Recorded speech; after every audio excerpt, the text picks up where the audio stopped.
Amén, amén. Muchas gracias, mi hermano. Qué buenos recuerdos todos esos que estuve viendo ahí, qué muy buenos recuerdos que este bendito ministerio nos hace pasar, nos hace vivir. Realmente, Exploradores del Rey, pues somos una gran familia, ¿no? Y a medida que vamos creciendo en este ministerio, pues vamos haciendo amistades, amigos, hermanos, y realmente es un ministerio que ha nacido en el corazón de Dios y sé pues que es de muchísima bendición para no solo los muchachos, sino que para nosotros los adultos que estamos también en esa labor de mentoreo a esa futura generación de hombres y mujeres. Así es que gracias a Dios por este ministerio de exploradores del Rey. Bien, hermanos, qué bueno compartir con ustedes ahora. Déjenme decirles pues que eh, estaba revisando mis apuntes, revisando la Biblia, intentando buscar un tema sobre compartir ahora con ustedes, sobre sobre qué meditar, sobre qué estudiar, qué poder escudriñar.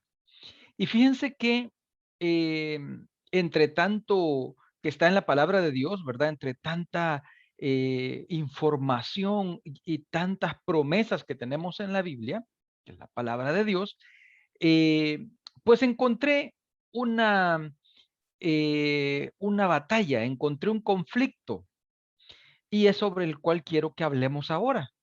Es un conflicto, hermanos, que está todo el tiempo, que está todos los días, que se va a acabar hasta que nosotros estemos con Cristo en la gloria.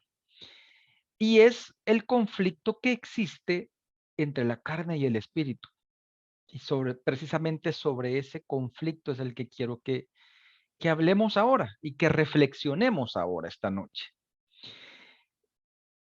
Para ello quiero que leamos, quiero que vayan a a sus Biblias y vamos a leer la epístola a los Gálatas, cuando Pablo escribía a la iglesia en Galacia y escribió en el capítulo 5, versículo 17, aunque todo desde el versículo 16 hasta que termina el capítulo, hasta el versículo 26, habla sobre el tema, pero yo quiero resaltar el versículo 17 de todo ese contexto que habla el apóstol Pablo. Dice de la siguiente manera, Gálatas 5:17, porque el deseo de la carne es contra el espíritu y y el del espíritu es contra la carne. Y estos se oponen entre sí para que no hagáis lo que quisierais. Fíjense, hermanos, que acá en El Salvador hay una forma de decirle a una competencia. Yo creo que ustedes la conocen. Se han fijado que cuando dos personas, sobre todo hombres así muy fuertes, hacen una prueba a ver quién es más fuerte y se ponen en una mesa, ¿verdad? Y ponen sus brazos y sus manos y empiezan los dos a hacer esto. Aquí le decimos a eso pulso, ¿verdad? Vamos a hacer pulso, decimos nosotros. No sé en sus países cómo lo llamarán, ¿verdad? Pero sé que ese juego, ¿verdad? Es muy común, incluso creo que en otros países hasta hay competencias y torneos de esto, ¿no? Pero es interesante ver esa fuerza y hay un momento en que están así quietos, los dos haciendo esa fuerza, pero de repente hay uno que empieza a ceder y el otro es más fuerte y le está ganando. O de repente hay otro que cuando va así, viene y con mucho más fuerza doble el brazo de su oponente. Pues miren, hermanos, el conflicto entre la carne y el espíritu es así. Hay un conflicto todos los días, hay una lucha, hay una batalla que la libramos todos nosotros, ustedes y yo. Libramos esa batalla constantemente entre la carne y el espíritu. En la Biblia, en el Nuevo Testamento, que es donde más se usa el término carne, es más utilizado. También en las versiones populares se le llama la naturaleza pecaminosa, es como el sinónimo que han utilizado, ¿no? Entonces, todos tenemos esa naturaleza pecaminosa, esa naturaleza pecadora en nosotros. pero siempre está en ese constante conflicto contra o con el Espíritu de Dios. Ahora, alguien pudiera decir, bueno, ¿y por qué cuando nosotros aceptamos a Cristo como nuestro Señor y Salvador, cuando nosotros rendimos nuestra vida, nuestro corazón, nuestro ser al Señor Jesús, ¿por qué no Dios nos quitó esa naturaleza pecadora y se acaba el problema? Alguien podría decir, bueno, ¿y por qué? ¿Por qué no fue así? Hubiese sido más, sería más fácil la vida. ¿Saben por qué no quitó Dios esa naturaleza pecadora de nosotros? Aún después de que nosotros haber nacido de nuevo, después de habernos bautizado, después de estar en la iglesia y dedicar nuestra vida a Dios, ¿por qué no la ha quitado? ¿Saben por qué? Porque para mantenernos a usted y a mí continuamente conscientes de nuestra propia debilidad. La naturaleza pecadora nos evidencia, nos descubre que somos débiles, que usted y yo somos débiles, que necesitamos la dependencia de Dios, que usted y yo no podemos solos por esa debilidad que tenemos. Entonces, eh, esa debilidad que tenemos nos hace constantemente depender de Cristo.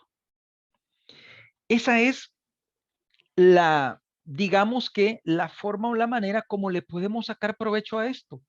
¿Cómo le podemos sacar provecho a que somos débiles? ¿Cómo le podemos sacar provecho a nuestra naturaleza pecaminosa? A que esa misma naturaleza pecaminosa, a que esa misma debilidad nos hace que dependamos de Cristo. Muchas personas dicen, no, yo no necesito de Dios. No, yo, mis títulos, mis estudios, lo que yo hago, lo que yo sé, todo eso no sirve. Dependemos de Dios, necesitamos a Dios. Y como les digo, esa misma debilidad es la que nos hace buscar a Dios y depender de Dios. La misma palabra de Dios dice que cuando más somos débiles, más fuertes somos en Cristo. Ahora, eh, Jesucristo, tiene una labor muy importante. La misma palabra de Dios dice que Él es nuestro abogado, que Él está constantemente intercediendo por nosotros ante el Dios Padre, por ese mismo conflicto que estamos teniendo. Puede ser que a veces en esa fuerza que estamos haciendo, puede ser que nos gane la carne, o puede ser que el espíritu empiece a prevalecer, pero siempre estamos en ese constante esfuerzo, en ese constante lucha, en esa constante batalla. Es algo que todos los días vamos a afrontar. Satanás sabe en cuáles áreas nosotros somos más débiles. Puede ser que el área débil que yo tengo puede ser distinta a la suya o distinta a la del otro hermano. Nuestra misma naturaleza es así. Satanás es tan astuto que nos ataca por esa debilidad, aunque el Espíritu Santo que Dios nos ha dado es el que nos va a ayudar allí. Ahora, ¿saben por qué tampoco Dios no nos quitó la naturaleza pecadora cuando nosotros aceptamos a Cristo? ¿Saben por qué? Porque Él nos dio algo para poder luchar y para poder guerrear y nos dio el Espíritu Santo. El bendito Espíritu Santo, la promesa de que venía el Espíritu Santo y la llenura del Espíritu Santo que nosotros, que usted y yo tenemos ahora, ese es lo que Dios nos da para poder estar haciendo esa lucha constante. Dios no nos ha dejado solos, a nosotros solos luchando con nuestra carne, luchando con nuestra naturaleza pecadora. Nos ha enviado a su Espíritu Santo. El Espíritu Santo es ahora entonces quien nos ayuda a estar en ese conflicto, a poder ganar ese conflicto. La idea es que lo ganemos, ¿verdad? No vamos a ceder. Pablo en la epístola, en el capítulo 8 de los Romanos, habla largo y tendido sobre esa lucha. Pablo dice, hago lo que no quiero, hago lo que aborrezco. Pablo lo dice, lo evidencia y lo pone bien claro, esa lucha constante que estamos teniendo. Y habla también, por ejemplo, en el versículo anterior que les leía, en Gálatas 5:16 dice, digo pues, andad en el espíritu y no satisfagáis los deseos de la carne. O sea, Pablo siempre nos exhorta a que incluso en el Romanos 8 que les comento, ahí habla, dice, los que son del espíritu piensan cosas del espíritu, los de la carne, cosas de la carne, y nos invita y nos dice, la consecuencia de andar en la carne al final es muerte, es separación, y nos advierte que esa lucha no debe de ser ganada por la carne, que al contrario, dice que debemos de ser justificados y pensar en el Espíritu y andar en el Espíritu porque somos de Cristo. Entonces, esa es una guerra perpetua. Esta guerra no se va a terminar. Mientras estemos aquí, en este mundo, en esta tierra, vamos a estar en ese conflicto. Es algo que siempre eh, va a estar allí, ¿no? Entonces, esa guerra y ese conflicto. ¿Cuándo se va a acabar? Hasta que Cristo nos llame a su gloria eterna, hasta que estemos con Él, allí sí se va a terminar el conflicto porque ya vamos a estar con Él glorificados. Ahora, mientras tanto, ¿qué hacemos nosotros mientras tanto estamos en esta tierra en ese conflicto? Les voy a contar una historia de un señor. Este señor hace muchos años eh, se ganaba la vida a través de un espectáculo. Fíjense que el espectáculo de este señor consistía en una pelea de perros. Él tenía 2 perros de esas razas grandes, ¿verdad? Tenía 2. La característica de estos perros era que uno era color blanco y el otro era color negro, pero eran de la misma edad, de la misma camada, eran iguales en tamaño. Uno blanco, la diferencia eran los colores, ¿verdad? Y las personas podían diferenciarlos por esa, eh, por esa forma de su color, de su pelaje, uno blanco y otro negro. Entonces el negocio de él era que llegaba a los pueblos el fin de semana y organizaba en la plaza central la pelea de los perros. Pero el negocio real de él, aparte de cobrar y de generar pues esa expectativa, era de que él eh, trabajaba las apuestas. Entonces él les decía a los que llegaban, mire, aquí usted debe de apostar. ¿A qué perro cree usted que va a ganar? ¿El blanco o el perro negro? Y la gente llegaba, veía, estaban allí y muchos apostaban por el perro negro y otros decían, no, yo creo que va a ganar el perro blanco. Y fíjense que el señor que andaba los perros, él sabía cuál iba a ganar. Él sabía cuándo iba a ganar el perro blanco o él sabía cuándo iba a ganar el perro negro. La gente no lo sabía, pero él sí. Y entonces él manipulaba la apuesta porque él sabía, ok, yo ahora va a ganar el perro blanco. Y entonces él manipulaba que todos apostaran por el negro y él ganaba. O sea, él tenía una gran ganancia por eso. ¿Y saben cómo hacía, hermanos, para que ganara el blanco o ganara el negro? Lo que él hacía es que, como esa pelea era los fines de semana, pues la semana anterior no alimentaba bien a uno de los perros, al perro que él quería. Supóngase que él quería que ganara el perro blanco, pues al perro negro no lo alimentaba bien y alimentaba más al perro que iba a ganar. Y efectivamente, cuando era el fin de semana y el perro mal alimentado, ese perro perdía. Eso exactamente, hermanos, es lo que usted y yo debemos hacer en esta guerra espiritual, en esta batalla, en este conflicto que tenemos. Debemos preocuparnos por alimentar el espíritu. Entre más alimentemos usted y yo al espíritu, esa lucha, esa batalla diaria que usted y yo tenemos va a ser ganada por el espíritu. Eso es lo que tenemos que hacer, alimentar al espíritu, que el espíritu se fortalezca, el espíritu crezca, que el espíritu nos llene para poder ganar, para poder derrotar a esa naturaleza pecaminosa que constantemente nos va a estar arrastrando a separarnos de Cristo. Ahora, eso es lo que tenemos que hacer. Veamos Romanos. Yo les comentaba que el apóstol Pablo ya había hablado de todo esto. Y en Romanos 8:14 lo dice. Dice de esta manera, porque todos los que son guiados por el Espíritu de Dios, estos son hijos de Dios. Todo el capítulo 8 habla sobre viviendo en el Espíritu. Lea después todo el capítulo 8 y ahí se va a dar cuenta de cómo Pablo aborda la importancia y la necesidad de andar en el Espíritu, de cultivar el Espíritu de Dios en nosotros, de alimentarlo, de fortalecerlo. Porque ese conflicto va a ser diario. Entonces debemos de prepararnos para poder ganar esa situación. La conclusión de esto la encontramos en Romanos capítulo 5, versículo 21. Romanos 5:21, ¿qué nos dice?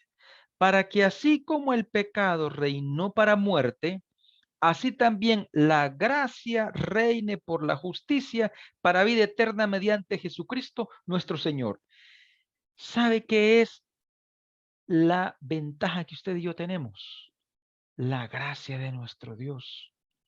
Esa gracia inmerecida que usted y yo tenemos, que Dios nos da, es lo que nos hace más fuertes para poder afrontar y luchar contra la carne. Esa bendita gracia de Dios. ¿Qué es la gracia de Dios entonces? ¿Qué entendemos por la gracia de Dios? ¿De qué se trata la gracia de Dios? Hermanos, la gracia de Dios es su presencia y es el amor de Dios expresado a través de su Hijo Jesucristo.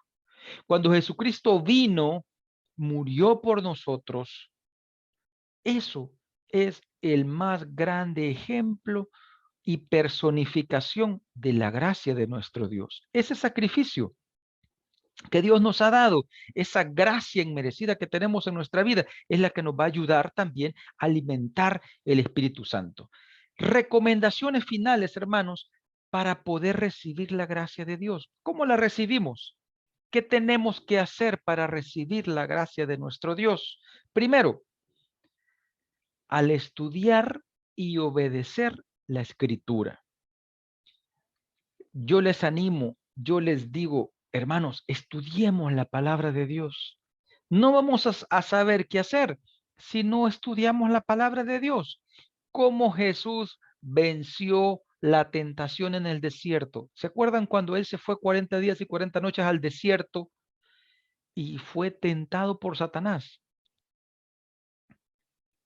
Jesús usaba unas palabras y le decía, escrito está, y se defendía con la espada de la palabra.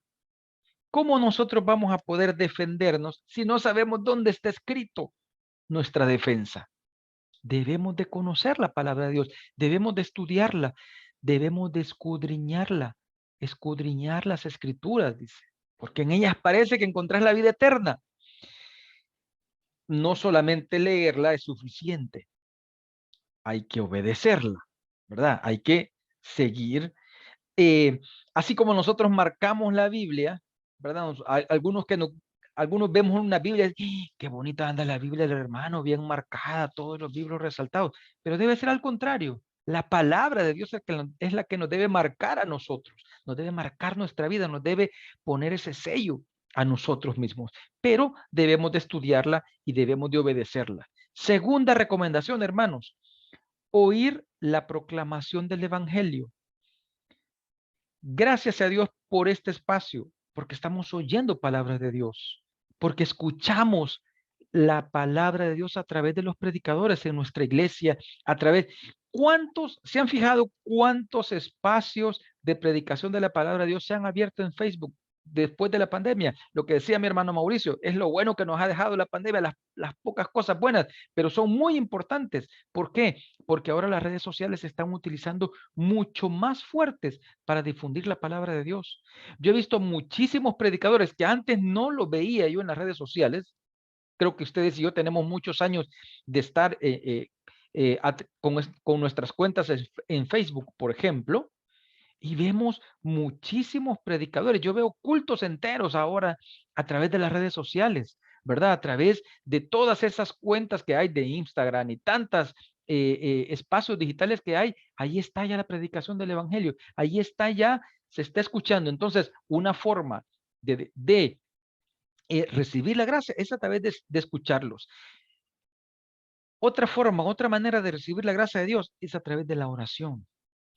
Creo que la oración, hermanos, no debe de generar, fíjense que les quiero decir algo, nosotros equivocadamente el último recurso que hacemos cuando tenemos un problema y ya no sabemos qué hacer es la oración.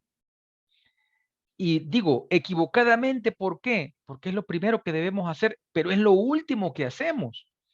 Dejamos de último, después de que hemos visto y hemos buscado cómo poder resolver las cosas, vamos y oramos. Debe de ser al inicio, debe de ser siempre. ¿Se acuerdan cuando Jesús decía de que me buscan los que me encuentran los que temprano me buscan?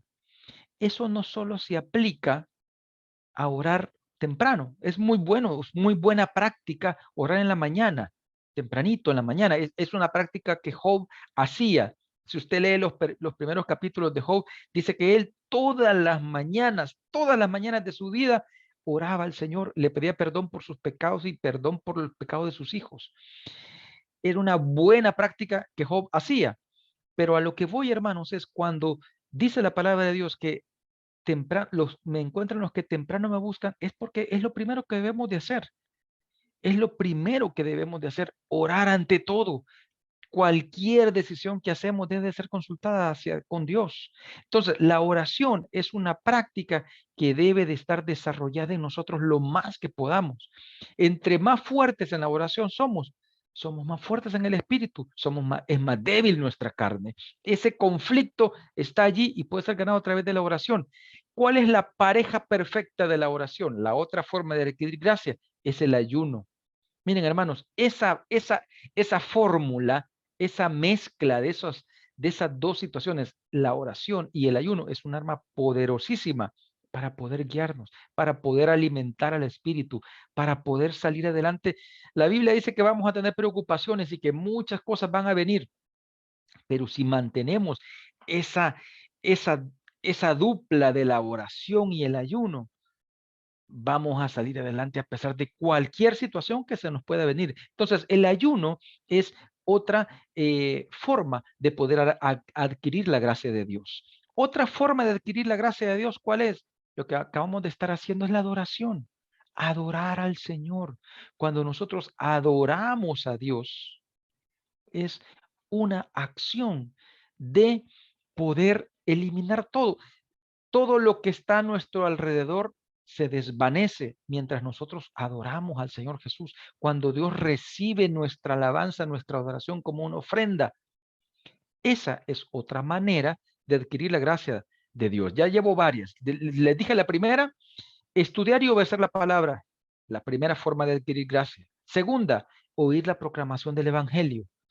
Tercera, la oración. Necesitamos orar sin cesar, nos decía Jesús. Se fijan que Jesús tenía, encontramos cómo Jesús oraba muchísimo, ¿verdad? Y se llamaba a sus tres discípulos que tenían estaban más cercanos de Jesús, ellos se los llevaba y oraba y buscaba lugares altos, ¿verdad? Y hay muchísimos ejemplos de oración. Daniel, por ejemplo, oraba a una hora determinada, 3 veces al día. Hay muchos ejemplos de oración, igual que el de Job que les presentaba. El ayuno es otra forma. Si combinamos ayunos y oraciones, muchísimo mejor. La adoración a Cristo es la que estábamos hablando. Otra recomendación, la número 6, permanecer llenos del Espíritu Santo. Pedir y mantener la llenura del Espíritu Santo. Es algo que siempre debemos de cuidarnos. Hermanos, fíjense que ustedes, aquí hay un hermano en mi país, en El Salvador, se llama Oscar. Ahorita anda en México, en Guadalajara, él es de tiro con arco, es de la Federación de Tiro con Arco. Y entonces, este hermano, estoy hablando de él porque ahora en este momento anda por allá, lo estaba viendo, practica muchísimo ese deporte, ¿verdad? Porque él tiene ya, estuvo en los Juegos Panamericanos y todo esto. Entonces, los atletas deben de practicar muchísimo. Ahora bien, nosotros no somos atletas de tiro con arco, ¿verdad? Pero un atleta de tiro con arco puede identificar a otro atleta de tiro con arco si éste ha practicado o no. ¿Qué quiero decir con esto? Les pongo otro ejemplo. Por ejemplo, si usted puede interpretar un instrumento musical, puede ser el piano, la guitarra, usted necesita practicar muchísimo para poder interpretar ese aparato musical o ese instrumento musical. Ahora, solo alguien que sabe de música sabe si usted practica o no, si se equivoca o no. Los que no sabemos de música tal vez no logramos identificar las notas musicales, pero alguien que sí sabe puede identificar que el otro sí practica o no. ¿Qué quiero decir con todo esto? Lo que quiero decir, hermanos, es que no se puede, usted va a poder, no puede usted desarrollar su ministerio, sus dones, lo que usted hace, si no está lleno del Espíritu Santo. Y si usted no tiene la llenura en el Espíritu Santo, se va a notar en usted. No va a poder dar lo que no tiene, hermano. Entonces, es muy, pero muy importante buscar y pedir la llenura del Espíritu Santo en nuestras vidas como parte de esa batalla espiritual que todos los días tenemos. Y finalmente, ¿qué es la gracia de Dios? ¿Cómo podemos alcanzar la gracia de Dios? Participar de la Santa Cena del Señor. Es otra forma. Cuando nosotros participamos de la Santa Cena del Señor, estamos adquiriendo gracia. Ahora en la pandemia se puso eso complicado y algunas iglesias todavía no lo hacen, ¿verdad? Por aquello de tomar el pan todos de una misma. Algunas iglesias, pastores han decidido todavía no hacerlo, otros pastores ya lo hacen. Pero realmente participar de la cena del Señor es otra forma, es otra manera de recordar su sacrificio y poder adquirir gracia para poder crecer y poder alimentar nuestro espíritu. En conclusión, hermanos, debemos de alimentar al espíritu. No debemos descuidar que la carne nos gane terreno, que la carne nos gane esa fuerza, sino que por el contrario, nosotros debemos de estar muy alertas, muy atentos, alimentando nuestro espíritu, leyendo la palabra, orando al Señor, ayunando constantemente para poder ganar esa batalla que va a ser todos los días. No va a haber día no va a haber día que no haya un conflicto con su carne. Siempre va a haber conflicto. La advertencia nos la hizo Pablo. Andemos en el Espíritu, pensamos cosas del Espíritu. ¿Por qué? Porque andamos en Él, porque tenemos su llenura. Así que yo les animo a que alimentemos al Espíritu, a que estudiemos la palabra y no dejemos que la carne nos gane, que no dejemos que la carne el, al final, ¿cuáles son las consecuencias de andar en la carne? Usted ya lo sabe, muerte, separación, la paga del pecado es muerte, más la dádiva de Dios es vida eterna. Así que les animo a que sigamos alimentando el Espíritu Santo. Quiero dirigir una oración para terminar este momento. Oremos. Bendito Padre Celestial, te damos gracias, te alabamos, te bendecimos, te exaltamos en esta hora, Padre. Hemos estudiado tu palabra, Dios, y hemos visto esa advertencia, Cristo, esa advertencia de que tenemos que aferrarnos a tu espíritu, que debemos de alimentar tu espíritu, Padre, de crecer en esa gracia inmerecida que tú nos das, Señor, para poder ser victoriosos, para poder ganar, para que ese aguijón de la carne podamos ser fuertes. Tu palabra dice que entre más te tenemos a ti, somos más fuertes. Nosotros no podemos solos, no podemos con esta lucha salir adelante. Necesitamos de tu espíritu, de tu amor, de tu gracia, de tu misericordia en nuestras vidas, Padre, para poder ser más que victoriosos como tu palabra lo dice. Padre, Llénanos, bendícenos siempre, Dios, y ayúdanos a mantenernos en oración, ayúdanos a mantenernos en ayuno, en alabanza a ti, Señor Jesús, para poder alimentar nuestro espíritu y llenarnos todos los días de tu bendito Espíritu Santo en nuestras vidas. Gracias, Padre, te alabamos y te bendecimos esta noche. En el nombre del Padre y del Hijo oramos. Amén y amén. Dios les bendiga, hermanos.